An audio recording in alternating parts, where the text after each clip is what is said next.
The land of Arad is home to many tales of adventures, myths, and legends. But some may scoff and say that this is only but a droplet in a vast sea of unknown. From adventures of incredible feats to supernatural otherworldly beings, here are some of my top 5 picks. Both the Creator and Dark Knight is said to be the most powerful characters in the DFO universe, as they could rub shoulders with gods and cosmic horrors if they wanted to. And canonically speaking, they are the main protagonists out of all the cast. But due to their low popularity and unique playstyle, to put it lightly, the community treat them as non-existent. Ouch. Creator is said to be a prodigy in magic all across Terracotta in Pandemonium. Ever since she witnessed the battle between the then leader of the Terracotta Mages, Iris Fortunesinger, and you, the young founder of the Battle Mages, the Creator was enthralled by it. Her only goal was to become stronger. Sometime later, with Iris's recommendation, she volunteers for the metastasis experiment. But as we know, this never goes well, and surprise surprise, the experiment fails and Creator falls into the void of space-time. After many wanderings, she eventually befriends a time familiar which not only helps her to anchor herself, but to call upon and conjure everything and anything. Dark Knight, on the other hand, was an orphan left abandoned due to his Kazan syndrome, who was then yoinked by the Empire because the Emperor was a sick fuck who showed a great interest in the Kazan syndrome, and was tortured and experimented on till the symptoms went batshit out of hell. In fact, in the now removed background story, Homeboy was so feral that even Iris of all people got genuinely scared of him. And why was she over at the Empire, you may ask? Oh, just to oversee their own little metastasis experiment, of course.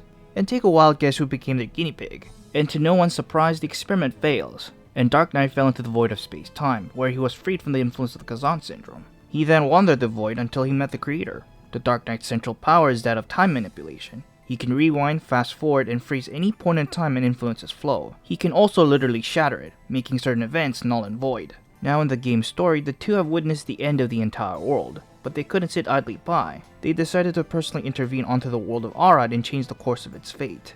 In order to do so, they accept the final trial given by Mehmet, the Golden Time Lord. This also means that they have to forfeit and then reclaim back their scattered powers. But the two are now ready, and they will face whatever comes next. Considered to be the granddaddy of all soulbenders, Zig was a high priest that fought for the old Pelos Empire before getting his ass dragged down to the netherworld. Ironically enough, this guy didn't believe in the existence of gods despite his title. It was self-given if he ever found one and would devote himself to it. After Ozma's Black Crusade, the Pelos Empire was a shell of its former self, and its successor, the Delos Empire, came knocking on their door. Papa Zig, with his mastery over the Six Ghosts, drove back the invading force. All this war led to a decisive battle in the city of Cantillon. Zig and the many great warriors stood ready to defend it, and to turn the tide, Zig donned an armor crafted from an ore found in the netherworld. This armor was named after him, and it granted complete dominion over the ghosts. However, this armor had a fatal drawback. Who would have guessed? As it granted him power, it was slowly turning Zig into a living ghost. Now on borrowed time, he decided to sacrifice all of the 6 ghosts to summon the forbidden 7th, Blashu, the Great Devourer.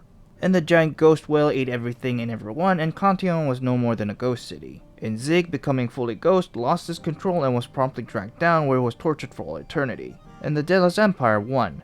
Now despite being subjected to every grueling torture imaginable, this motherfucker didn't even flinch. And when he escaped, he branded himself as the 9th, and Charon accepted him. During his wanderings, he was attracted to a ghost aura emitting from a particular soulbender. While the young slayer tried to shoo him away at first, as he thought Zig to be no more than a common ghost, the 9th one quickly made himself known onto him, and asked the slayer to accept his power. And this ghostly swordsman will eventually be known as the King of Ghosts, and the ruler of 9. Now I may be cheating here, and you ain't wrong, but Charon easily takes the number 3 spot, as everyone has gone through the hell that is round 5 in the Hall of Dimensions, Transcendence, or otherwise. Charon will quickly remind everyone why he's called the Gatekeeper.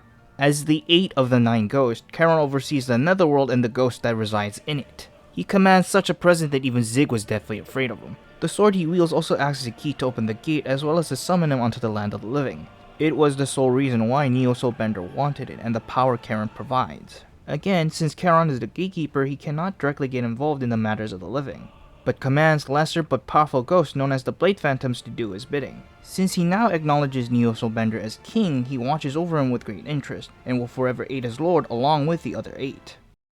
Now these two were tough in terms of where to put them as, but after doing a little digging and eventually coming to my own conclusions, I think you may agree with me as well. Or not. The greatest amongst all Blade Masters in existence, Soldiros is said to be the one true Blade Master. Ever since he was young, he could wield any and all weapons with natural ease, and everyone followed in his footsteps. Hell, he is also said to move weapons with his mind. As his fame grew, boredom and pride began to take hold, and he set out on various adventures and conquered many dungeons. In one of his many travels, he came across a legendary arm called the Weapon Selector, which allowed Soldiros to resonate with his surrounding weapons, as well as intensify their powers. His current favorite weapon is that of the Ego Sword Agatha's Claris, originally belonged to Zelia Lot of the Grimseekers, and the sword is said to house the soul of a cipher named Claire, a best friend of hers. His pursuit and dedication to hone his craft make everyone awe and fear him. Other than that, there's nothing too much to this dude. Aside from the fact that he wants to bring down Cain and Hildur, yeah. Turns out, this dude had a name after all, and his name is Mohan of the Ghostface tribe. Said to be one of the fiercest and the most strongest swordsmen in all of Edcon. There were none that matched his blade. He went by many names, but one made himself known to all, Yaksha. He also taken in and taught two disciples, Moonlight Walker Yashin and the Apostle Cassius the Conqueror. Through reasons unknown, the Tao clan, the family clan of Yashins, sent a large group of assassins to kill Mohan, but he single-handedly slaughtered all of them in a brutal battle before ultimately succumbing to his wounds. Then, his soul was sealed. But he was eventually drawn to a swordsman in Shuju who fiercely clung to life and merged his soul with the dying Slayer. Now housing two souls in one body, the Slayer was known as Ghostblade. As the two souls resonated, Mohan remembered his past techniques and now lost memories. He passed the knowledge down onto the Slayer as he remembered more and more, but this created a side effect. The more techniques the Slayer learned, the more fiendish she became, while Mohan was slowly regaining his former self. So that kind of explains his sudden bulk in the Neo-Awakening. Now, he is said to be much more stronger than Soldiros according to some due to the fact that he has already reached this pinnacle long before Soldiros did. And it is mentioned that in the Ghostblade's Neo-Awakening we are just at the tip of the iceberg with Mohan's sword techniques, and he has yet to reach his prime. So to Mohan, this is his Neo-Awakening. And that's an overkill. Did I mention that he taught an apostle? And he favored Cassius more than Yashin, which many believe was the reason why he had a target on his back. As Cassius was no more than a lowly serf to the Tao clan, and Yashin was branded a savior of Edcon. So yeah, this guy, easily number one in my book.